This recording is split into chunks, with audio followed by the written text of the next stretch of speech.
여러분 안녕하십니까. 믿고 보는 밀리터리 지식 채널 슈퍼소닉 TV에 오신 여러분 환영합니다. 오늘도 군사 전문가 안승범 대표님 모셨습니다. 안녕하십니까.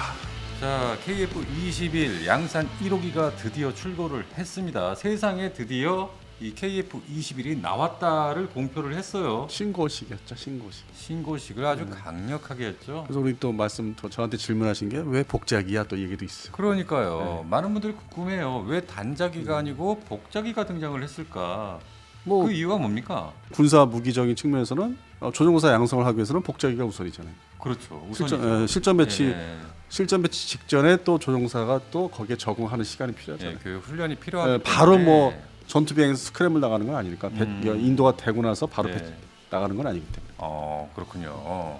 자, 이렇게 대한민국의 KF-21이 양산 1호기가 출고되면서 네. 전 세계에 공표를 했어요. 네. 이러면서 KF-21의 경쟁 대상 전투기는 과연 무엇이냐 이런 질문이 많았습니다. 아니 근데 이제 말씀 도중에 네. 이제 발음상에 이제 어떤 이렇게 뉘앙스가 달리 들린 건데 네네, 어떤 거요? 공표를 하셨다 그랬잖아요. 네네. 근데 난 순간 누가 공포를 떠나보다. 공포에 떠나보다.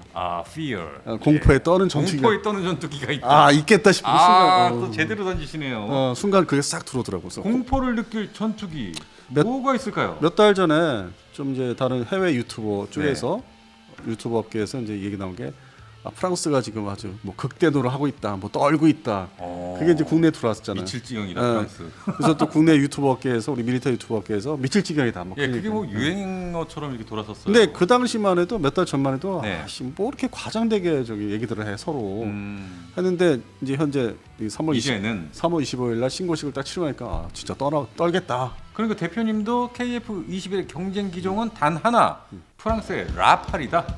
라팔이 지금 마구잡이로 계약하고 팔아치우는 모습을 보이잖아요. 네. 근데 좀 만들어서 납품 또 해야 되잖아. 시간 걸리잖아. 네, 그래서 그런 측면에서는 이제 끝물로 접어들지 않았나. 그렇군요. 하지만 KF-21가 경쟁 대상이다. 알겠습니다. 오늘 이 부분 집중 분석을 한번 해보도록 하겠습니다. 그 전에 짜자잔. 저도. 예, 번쩍 높이 좀 들어봐 주세요. 근데 우리 팔이 좀 안 올라가. 메티 티소 스위스에서 온 이게 1차, 2차, 3차, 4차, 5차까지 완판이 됐어요. 나오자마자 지금 그래서 6차 판매를 개시를 했습니다.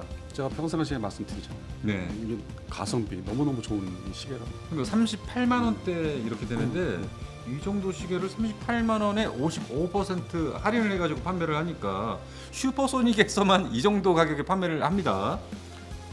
제가 이제 이 방산업계 미팅들이 좀 있잖아요. 네네.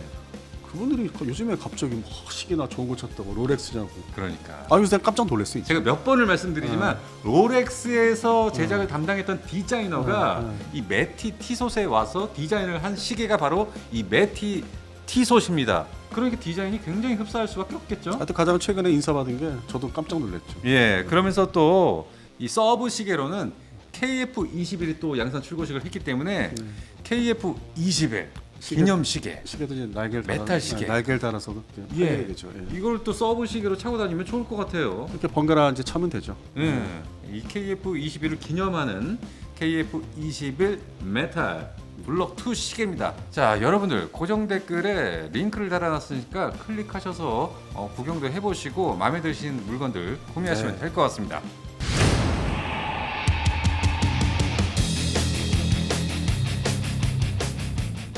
자, 전 세계의 전투기들이 상당히 많은데 그 중에 프랑스의 라팔과 KF-21이 격돌을 할 것이다.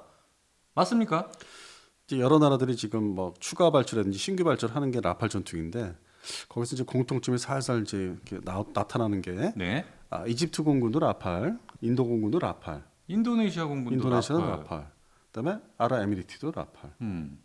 근데 여기서 이제 제외를 시켜야 되는 거는 인도는 좀 제외시킵시다. 인도, 예. 인디아. 워낙 좀 깡패스러운 게 있어서 네. 공군 전력 운영하는 게 그러다 보니까 인도네시아도 그렇고 네. 사우디아라비아 이제 뭐 유럽파에 통용한 나라지만 옆에 UAE도 그렇고 기존에 뭐 유럽산의 4.5세대 전투기를 발주해서 도입을 했거나 하는 나라들이 그 다음에 얘기하는 게 KF-21. 특히 UAE, 아랍에미리트. 인도네시아도 지금 라팔을 도입을 이제 인도로 받고 있는데 그렇죠. 바로 또 블록 2로 이제 이름을 바꿔서 열렸을 때 1차 발주를 하겠다. 음. 그래서 양국의 대통령이 만났을 때 이제 그거를 실무자들이 사인을 하게끔 만들겠다.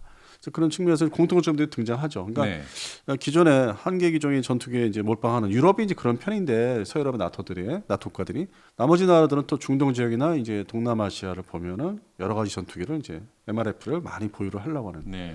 그래서 이게 동시에 지금 보니까 라팔이 이제 발주 계약해서 만들고서 이제 전달을 하는 이제 시기로 접어들었다면은 끝나자마자 KF-10을 또 사겠다. 물론 이제 블록 2를 얘기하는데요. 그래서 이런 측면에서는 아 이제 우리의 시대가 오는구나. 라팔은 이제 끝물이고 지금 뭐 많이 발주받았고 뭐 이제서 팔리고 있다 뭐 얘기를 할 수 있어도 그 다음에 이게 저물면 앞으로 향후 한 3, 4년 보통 전투기 뭐 만드는 게 이 계약 기간도 그렇고 뭉텅뭉텅 주는 게 한 뭐 2년 단위로 주니까 네. 뭐 10대라든지 그러고 보면 2030년 전에 우리가 블록 2가 다 이제 완전히 나와서 완전체로서 생산 것도 하방 막바지로 접어들잖아요. 120대를 이제 숫자를 채우기 위해서. 그래서 그런 측면에서는 조만간 한 3, 4년 지나면은 확실하게 우리의 어떤 그 시간이 온다. 그럼 수출을 하게 된다면 대한민국 공군용 120대를 먼저 만들어 놓고 그다음 수출을 하게 되는 건가요? 아니면 동시에 공군 것도 만들고 수출용도 만들고 이런 식으로 가게 됩니까? 동시에 만들 수 있죠.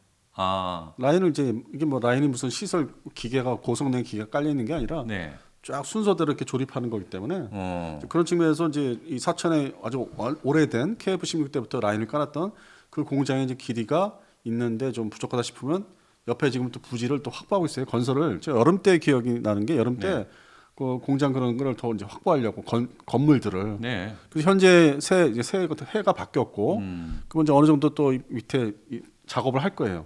그러면 올해 안에 또 공장이 또 새로운 공장이 들어 서는 거고. 네. 그러면 이제 기존에 옆에 있던 뭐 수출 전투기들을 뭐 국내 공군에 납품할 것들을 한 공장에 있던 거를 이제 분리 작업을 할 거예요. 네. 그렇게 그렇게 되면 이 생산 라인이 증설이 되는 효과가 있는 거죠. 따로따로 이제 수출용, 내수용 따로따로 분리하면. 그러니까 지금 한 말씀을 들으면은 생산 라인은 증설될 수밖에 없다. 지금도 꽉 차 있기 때문에. 예, FA50도 있고. 그래서 뭐 말레이시아 것도 뭐 한 16대를 뭐 연말까지 뭐 한꺼번에 인도를 준비를 해야 된다. 그러니까 여름에 제가 작년 여름에 봤었던 것보다는 지금 또 만들어 놓은 게 많다는 거죠. 아, FA50이 올해 좀 바쁘겠네요. 하다못해 폴란드형, 그, 말레이시아형. PL 버전도 그렇고 인도네시아 버전도 지금 뭐 한 6대를 또 넘겨야 된대요. 인도네시아도. 아, 인도네시아. 이게 뭐 여러 가지 인도네시아 거는 그 업그레이드형이 아니지 않습니까? 기존 버전을 이렇게 계약할 기존 수 있죠. 버전이죠. 예, 예. 예. 아무튼 지금 유럽의 3대 전투기 하면은 라팔, 유로파이터 그리고 슈퍼 그리펜 이렇게 있는데 이 중에 대한민국의 KF-21이 유일하게 라팔하고만 경쟁 대상입니까? 아니 수출 이제 나가 있는 게 네. 해당되는 그 나라들의 공통점을 좀 말씀드렸잖아요. 한 개 기종으로 끝나지 않는다. 멀티롤 MRF를 2개 기종으로 가져가려는 나라들이 그런 나라들이다. 그러면 우리나라 공군도 뭐 경전투기 포함해서 5개 기종인데 아직. 물론 이제 KF5가 도태하고 이제 KF-10이 들어와서 그대로 5개 기종인데 네. 우리나라만 5개인데 뭐 중동 뭐 사우디라든지 아랍에미리트라든지 인도네시아 네. 충분히 뭐 서너 개 기종으로 가기 때문에 그 중복돼서 근데 우리는 또 이 아주 신생 4.5세대 그렇죠. 미래를 이제 보장할 수 있는 네. 스텔스화된 스텔스의 이제 목표를 지향하는 2026년을 기점으로 해서 그러니까 이제 이게 과거의 전투기 이제 어떤 변천사를 보면은 뭐 프로펠러 전투기라도 엔진 마력이 약한 거, 엔진 마력이 세서 고고도로 비행할 수 있는 거. 그러니까 같은 프로펠러인데 다르잖아. 다르죠. 근데 그건 몇 세대 얘기는 하지 않는데. 하지 않는데 그러니까 그 안에서의 어떤 발전된 전투기. 그냥 그런 식으로 나눠지면 라팔은 20여 년 전에 처음 25년 전에 몇 처음 년도죠? 그게 정확히 제가 프랑스 가서 처음 봤던 게 2000년도였으니까. 2000년도. 좀 2026년이잖아요. 거의 3좀 있어 30년 채우잖아. 뭐 그 전 뭐 개발 과정부터 하면은 엄청 오래됐어요. 그 미국제 엔진 F404 네. 우리 T50 엔진 있죠. 네. 그거를 88년도에 테스트 해본다고 그걸 좀 빌려다가 장착해서 테스트. 라팔에 예, 그렇게 거슬러 올라오면 더 됐죠. 한참 됐죠. 예, 나중에 이제 자국사 엔진으로 바꿨지만 M88로. 예. 그래서 그런 측면에서 꽤 오래된 비행기고 지금 전 세계적으로 무기 체계가 탈냉제 이후로 이렇게 급속히 바뀌는 게 없다 보니까 이게 잘 버텨온 거고. 근데 우리는 또 그 틈을 이용해서 또 신규 생산을 이제 새로운 그 디자인을 해서 합류를 한 거고. 네. 그러니까 시대 차이가 상당히 그쪽은 이제 머물러 있었다면 우리는 나중에 개발하기 때문에 우리는 기껏해야 이제 10년 된 거잖아요. 설계 시작할 때부터. 그래서 상당히 따끈따끈한 전투기고. 그리고 무엇보다도 이제 최종 목표는 단계적인 발전, 진화 발전하는 목표로 해서 1단계는 이제 뭐 공대공 전투, 2단계 블록 2, 그다음에 최종적으로는 스텔스가 목표예요. 그렇죠. 3단계로 오는. 네. 그래서 이거를 바라보는 이제 어떤 구매자 측에서는 일단은 최소한 저 전투기를 블록 2를 도입하면은 그 다음에 연속으로 블록 3를 이제 도입하는데 운영 유지가 원활하겠다. 조종사 양성하는데 좋겠다. 어떤 연속성이 있거든요. 마치 프랑스의 미라주 3, 미라주 F1, 미라주 2000 이렇게 이어가는 게 있어요. 네. 그런데 미국제 전투기는 F16을 이제 도입한 나라들이 T50을 선호하잖아. 서로 DNA가 비슷한 게 운영하는데 그렇죠. 예. 조종사나 정비가 비슷한 게 있다. 네. 그래서 그런 측면에서는 블록 2부터 시장에 나가면은 또 스텔스 전투기도 살 것이다. 마치 F-18 호넷, 레가시 호넷을 운영하던 나라가 네. 슈퍼 호넷을 도입하는 뭐 쿠웨이트 같은 그런 이어지는 게 이제 보이는 거죠. 자, 그런데 이 라팔 전투기가 KF-21보다 이 무장, 이 폭장량이 훨씬 더 많지 않습니까? 9.5톤이죠, 라팔이. 그렇죠. 9톤이 넘어가니까. 그런데 KF-21은 7.7톤. 7.7톤이죠. 이번에 이제 정식으로 공식으로 공개한 숫자가. 네. 그다음에 이제 참고로 F-15K가 11톤. 예. 오. 그러면 15K가 제일 많이 탑재할 수 있는 거고. 그리고 이제 라팔이고 바로 밑에가 이제 우리 KF-21. 예. 블록 2를 기준으로 해야 되겠죠. 공대지 무장까지. 그런데 이제 기존에 우리가 F5를 대체하는 거잖아요. 네. F5가 3톤 미만. 3톤. 쌍발 전투기인데 경전투기죠. 그럼 확연한 차이가 나고. 그리고 기존에 우리 F16 계열 그걸 대체하는 걸 처음부터 이제 발전을 해서 시작을 했기 때문에 네. 그걸 좀 뛰어넘는 단발 전투기의 무장 탑재하는 것보다는 이제 뛰어넘는 건 맞죠. 그리고 미국의 이제 슈퍼넷 기준을 했을 때는 미디엄 하이급의 성능을 이제 보유하는 거죠. 이게 자체가 폭장량 자체도 보면. 그래서 이게 중간 미디엄급 전투기에서는 제일 아주 고성능이다. 물론 이제 라팔은 이제 무장 탑재량이 9.5톤이니까 네. 그게 좀 더 실는다 해서 그걸 또 우월성을 내비칠 수 있는데 근데 이게 그걸 또 9.5톤을 꽉 채워서 실을 수가 없지 않습니까? 실제 그렇지 못하죠. 예, 못하죠. 예. 예. 그다음에 탑재하는 방법이라든지 그 항속거리, 작전 행동 방식에 따라서 그렇죠. 실제적으로 그걸 다 적용이 안 되고 물론 이제 공중급유로 해서 뭐 늘린다고 하는데 네. 그래도 전통적으로 이제 미국제 전투기가 꽉꽉 채워서 뭐 폭격을 할 수 있는 능력을 이제 갖는 반면에 러시아제 전투기가 겨우겨우 실었던 사례 뭐 그런 걸 비교해 보면은 실제 작전 행동 반경 뭐 미션에 따라서 제대로 다 실느냐 마느냐 그거는 또 이렇게 상황에 따라서 보면은 좀 다르긴 해요. 그래서 라팔이 이게 9.5톤을 이제 테스트한 기체를 테스트했을 때 최대 이렇게 실어본 장착을 해본 거고. 근데 뭐 사실 7.7톤하고 9톤하고 차이는 뭐 큰 건 아니잖아요. 그럼요. 이 라팔과 경쟁하게 될 KF-21 아무래도 그 경쟁하게 될 시기가 2030년은 돼야 될 것 같은데. 그래서 제가 뭐 입버릇처럼 얘기하는 게 K 방사는 이제부터 시작이라는 게 이제 그런 의미에서. 이제야 진정한 시작이다. 그러니까 우리가 불과 5년 전에 햇수로 5년 전에 러우 전쟁을 이제 시작하면서 급하게 찾아온 이제 고객 폴란드를 우리가 이제 극진히 대접을 한 거고. 네. 그건 이제 이미 벌써 5년 전 일이에요. 시작된 거는. 그럼 그 다음 팔물건이 이제 뭐가 있을까 이걸 많이 확보를 해야 된다고 맨날 이제 입버릇처럼 얘기했던 거죠 방송마다. 네. 근데 지금 겨우 천궁2까지 이제 올라왔고. 그리고 이제 행사에 맞춰서 KF-15 블록 1이 탄생을 했고. 네. 그럼 그 다음에 또 기다리는 게 블록 2, 블록 3 뭐 많잖아요. 엔진 개발, 뭐 장공지 2, 뭐 L3 뭐 1형, 2형 뭐 잔뜩 쌓여 있잖아요. 그러니까 그게 다 모이는 시기가 급하게 실전 배치해도 초도 양산해서 2030년대에 돼요. 다 이게 모이려면. 그러니까 질적으로, 그러니까 양적인 측면보다는 질적인 측면에 향상되는 거는 수출 시장에서도 이제 2030년 가야 된다. 근데 거기서 가장 큰 역할을 하는 게 상징성이 큰 게 KF-21이다. 자, 그럼 현재 양산 1호기 이 공대 공부장을 위주로 한 KF-21 그리고 라팔 이렇게 비교를 하기는 힘들지 않습니까? 그러면은 이 블록 2와 라팔을 비교를 한다면 거의 뭐 동급이라고 봐야 될까요? 아니면 어느 쪽이 더 우세하다고 봐야 될까요? 이게 간발의 차이가 있긴 한데, 근데 또 핵심적인 무장이기 때문에 국산 공대공 미사일을 이제 장착한다 안 한다 이제 라팔은 자기네 자국사인데 이제 그렇게 말을 이제 옆으로 이제 비껴나서 할 수 있고 평가를 한다면은 근데 그러니까 순수하게 하여튼 공대공 전투 능력이 어느 쪽이 더 우월하냐 하면은 당연히 KF-12 미티어도 장착하고 핵심 무장으로서 공대공. 같이 미티어 장착하지 않습니까? 그래서 라팔 역시도. 근데 이 프랑스 라팔은 또 그게 장착해서 운영할 수 있는 거지. 그거를 첫 번째 수출 시장에 내보낼 때 그걸 같이 미티어 있습니다 이렇게 내세우지는 않고 미카 미사일을 일단은 사십시오. 미카도 미래 버전이 지금 바로 등장했습니다. 올해 등장합니다. 네네. 그렇게 이제 세일즈를 한다는 거죠. 자국산 먼저.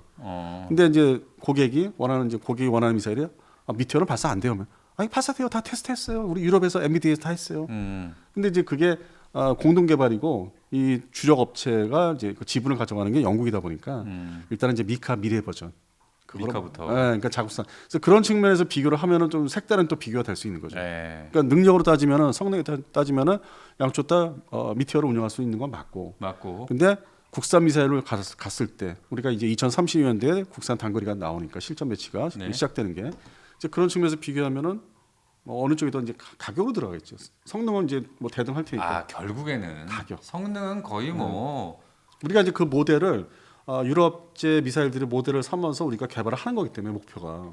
그래서 그런 측면에서 이제 대등해질 수 있고 그때가 시기에 가서는 그러면 이제 어느 쪽이 더 싸겠느냐 가격으로 들어가죠. 이 무기 시장에서는. 근데 라팔이 상당히 비싸지 않습니까? 얼마예요? 거의 뭐 1,500억 원 이상, 1,800억 원 뭐 이렇게 보고 있던데 F-35보다 더 비싸요. 아니 근데 여기서 이제 우리 햄버거를 예를 들면은 단품이냐 세트 메뉴에 따라서 근데 그게 확실하지가 않으니까. 예. 그래서 뭐 발주국에 따라서 요구하는 저 내용들이 또 달라지면은 네. 또 증가하는 거기 때문에 단순 비교는 사실 어려운데 우리나라 KF-11이 이제 그 가격에 바로 밑에 좀 해당될 수는 있죠. 그러니까 막 치고 올라간다기보다는 아니면 동등하다기보다는 그 밑에 해당되면은 이게 거의- 명목상이라도 값이 좀 낮다. 그래서 지금 예상하는 KF-21 블록2 가격이 1,200억 원에서 1,300억 원이다 이렇게 보고 있거든요. 뭐 옵션이 좀 붙으면은 뭐 1,400까지 올라갈 수 있고 100원, 올라갈 수 있겠네요, 100원 충분히. 금방 올라가고. 예. 근데 이제 그 옵션이 추가로 요구하는 거를 잘 인테그레이션해서 성능이 제대로 발휘되면은 그 이상의 가치는 발휘할 수 있죠. 전자전 부분에서도 9세대 라팔보다는 신상 KF-21이 더 유리하지 않을까요? 그냥 간단히 말씀드려서 네. 제가 처음 접했던 게 네. 그거를 이제 브리핑을 들을 때가 2000년이었어요. 그 전자전 시스템이 26년 전. 뭐 오아시스니 뭐 여러 가지 있어. 그때 네. 생소했는데 아니 프랑스 전투기가 그렇게 전자전 장비가 미국 거를 뭐 능가할 수 있나? 뭐 거기에 거의 힘들게 다가갔겠지. 그 저부터 뭐 26년 전에 그렇게 좀 평가를 낮췄는데 세월이 흐르면서 이게 좀 진부해지잖아. 전자전 장비는 계속 발전해야 되니까 업그레이드. 그럼요. 그러다 보니까 그거를 또 우리가 치고 들어간 게 우리 그걸 계속 주시하고 받고 여러 가지 정보나 자료를 통해서 야, 저 성능보다 앞서야 된다. 뭐 옴니버스니 오아시스니 뭐 여러 가지 있는데 그래서 그거를 다 능가하는 시대가 또 그만큼 우리가 세월이 흘러왔기 때문에 중간에 많이 그거를 습득해서 엔지니어들이 적용을 다 했기 때문에 네. 완전한 디지털 방식에 제대로 가동이 되는 전자전 장비를 기본적으로 장착해서 이제 생산이 될 것이다. 물론 이제 전자전 항공기는 따로 개발을 또 추가를 해야 돼요. 완벽한 우리 한국형 글라우로 이제 별도로 기획이 되고 있는데 기본적인 이제 뭐 F-16나 F-15처럼 EW 장비 그거는 이제 기본적으로 깔고 들어가는 거기 때문에 네. 그리고 신생이고 그 장비조차도 뭐 기술이 유입된다면은 프랑스 쪽 기술보다는 예를 제가 생각하는 건 이제 프랑스 쪽 그런 전자전 밑바탕되는 기술보다는 뭐 독일 쪽에서 뭐 헨솔트나 여러 가지 회사 있어요. 뭐 영국에서 거기에 협력을 받아서 좀 그러니까 노하우를 좀 받아서 발전을 시켰으면은 이게 또 다른 거거든요. 같은 유럽 지역에 전자전 장비가 또 여러 가지 있기 때문에 그래서 그런 측면에서는 당연히 앞선다. 예. 당연히 앞선다. 예, 시대가 벌써 다른 시대고 예. 그러니까 기술의 진보가 26년 전하고 지금은 또 다르기 때문에 그러니까 격차가 많이 이제 커지고 있기 때문에 오히려 프랑스제 그 전투기에 적용된 게 좀 진보하다. 예. 자, 앞으로 한 4년 정도 흘러서 2030여 년 정도 되면은 본격적으로 KF-21 블록2가 전 세계 수출 시장에 진입을 하게 될 것으로 보이는데 이러면은 프랑스의 라팔 KF-21에 비해서 뭔가 좀 계속 업그레이드 개량 뭔가 그런 작업에 대한 계획들을 가지고 있습니까? 그 먼저 F카스라는 이제 독일 공동 개발 6세대 전투기. 예, 그게 지금 뭐 엎어지다시피 했고 네. 영국 주도하는 지금 그 G캡 그것도 지금 일단 실물이 아직 나오기 전이고 네. 다급하니까 그게 안 되고 다급하니까 라팔의 현재 F4 버전이 기준인데 F5 개량형 빨리 만들겠다. 다급한 걸. 개량형 라팔 F5형을 만들겠다. 근데 이게 전통적으로 뭐 옛날 과거 한 50년 전에 그 F4 팬텀의 막바지 때 뭐 개량형 슈퍼 팬텀을 만든다든지 뭐 그런 시절이 있었어요. 그러니까 전투기가 끝물에 가면은 발버둥을 쳐요. 이제 그런 거로 보이는 거야 나는. 라팔 F5 좋다. 한번 해보세요. 네. 근데 근본적으로 뭐 외모가 바뀌는 것도 아니고 네. 앞서 말씀드린 대로 전자전 장비가 좀 진부해지면 이제 그거를 이제 개선하고 개량하는 거. 그다음에 미사일에 이제 새로운 뉴 버전의 그 장거리 네. 한 150km 나오는 미카 버전, 미카의 새로운 버전. 네. 그거를 이제 인테그레이션 하는 문제. 어떤 레이더 성능을 좀 더 확실하게 개선한다든지. 그러니까 있는 거 가지고 뜯어 고치니까 근본적인 한계는 벗어날 수는 없죠. 아예 새로운 플랫폼으로 가서 거기에 걸맞게 설계가 돼서 나와야 되는데 아무래도 힘들 것 같다. 한계는 보일 거고 네. 그리고 기존의 발주국들이 인도네시아나 이제 뭐 UAE나 갑자기 뭐 계약한 거는 뭐 F3 버전이나 F4 버전으로 좀 더 이렇게 해봤자 F4 버전인데 F5 버전 주세요 할 수도 없는 거죠. 계약 그게. 그럼요. 그러면 나중에 추가로 또 업그레이드 돈 들여서 해야 되는데 그게 아무리 돈 많은 그 460이라도 그게 뭐 한번 그 가고 있는 거는 뜯어고치기가 쉽지는 않죠. 나중에 별도의 돈을 들인다 하더라도. 이제 그런 측면에서는 아무래도 이제 그런 측면에서는 UAE 같은 나라도 새로운 플랫폼을 이제 도입을 하는 게 유리하다는 거죠. 그래서 KF21 블록 2를 자꾸 얘기하는 게 더 나가서는 이제 블록 3부터 공동 개발도 하겠다는 게 네. 그래서 플랫폼을 여러 가지로 가져가려고 하는 게 그런 배경이 있어요. 그러니까 급한 대로 이거 라파를 이제 뭐 F3 버전이든 F4 버전을 도입을 하면은 당장 이렇게 이란이 막 미사일 쏘는 거를 그것도 견제를 해야 되는 거. 조만간 휴전을 하더라도 또 새로운 전쟁을 대비해야 되잖아요. 네. 러우 전쟁이 지금 종전하더라도 또 3차 전쟁의 가능성이 보이듯이 그래서 그런 측면에서는 라팔이 지금 계약한 거는 이제 한계를 보일 거고 근데 그거를 보완을 해주는 게 한국의 KF21 블록 2부터다. 그러니까 살 수밖에 없다. 살 수밖에 없다. 예. 그리고 이제 물론 이제 우리도 문제가 있는 게 한국형 장공지 2라든지 한국형 공대공 미사일 두 종류가 32년 돼야만 다. 그러니까요. 빨리 좀 개발이 돼야 그러니까 이거를 텐데. 이제 인테그레이션의 어떤 기법을 좀 더 원활하게 쉽게 할 수 있는 방법도 따로 별도로 연구를 해야 될 거예요. 그 엔지니어 계통에서는. 그렇겠죠. 예, 초기에 그러니까 블록 2도 초기 버전이 있고 나중 후기 버전이 그 안에서 또 갈리기 때문에 그 세일즈 포인트를 잘 잡아야 돼요. 그러니까 어떻게 설득해서 어떻게 뭐 해주겠다. 나중에 인테그레이션 업그레이드를 저렴하게 해주겠다는 단서 조항을 달아서 기다리면은 제대로 싸게 해드리겠습니다. 확실하게. 그리고 계약 조건에 넣어야 되겠죠. 예. 그렇군요. 야, 정말로 이 KF21이 이 라팔과 경쟁 기종으로 떠올랐다는 것 그 자체 하나만으로도 대단한 거 아니겠습니까? 아니 그래서 제가 지금 국복기 다 빼고요. 그래서 제가 자꾸 개인적인 사담을 중간에 껴넣는 게 26년 전 얘기를 하잖아. 그 FX 사업 때인데 F-15K가 붙을 때인데 라팔이 그 우리나라가 최초의 대상국으로 됐었고 그게 26년 전 거의 30년 전이에요. 그러니까요. 그때 생각을 하면은 이렇게 지나니까 예. 이제 라팔을 이제 잡아먹는 압도하기 위해서 이런 시간이 왔구나. 왔어요. 그 당시 2000년도에 가서 해당되는 개발 센터를 갔었는데 네. 야 우리는 이거 언제나 이런 걸 할 수 있나 이런 센터에서 그러니까요. 꿈을 이제 뭐 꿀 수도 없었던 시절이 있었죠. 알겠습니다. 아무튼 일단 양산 1호기 출고식이 됐으니까요. 빨리 좀 실전 배치가 됐으면 좋겠고 블록 2 개발까지도 순탄하게 흘러가길 바라겠습니다. 한 말씀 더 드리겠습니다. 또 있습니까? 이번 9월달에 네. 필리핀의 그 에이다스라는 방산절시 있어요. 네. 거기에 KF-21이 갑니다. 네. 뭐 다른 언론에서 잘못 말씀하신 게 런던 판보르나 파리 에어쇼 내년에 파리 에어쇼는 아니고요. 당장 딱 확정된 거는 이번 9월달에 필리핀 마닐라 쪽에서 하는 에이다스 방산절시. 거리상으로나 여러 가지 공중부 방법이라든지 여러 가지가 좀 순조롭게 좀 그래요? 안정성을 가지고 안전하게 갈 수 있는 게 필리핀이잖아요. 거리상으로. 정말로 필리핀 통해서 전 세계의 첫 진출 홍보를 하게 되는 그 계기가 기다려지고 있습니다. 그 순간 또 같이 기다려 보시죠. 자, 슈퍼소닉 TV 오늘 여기까지 하겠습니다. 여러분 감사합니다.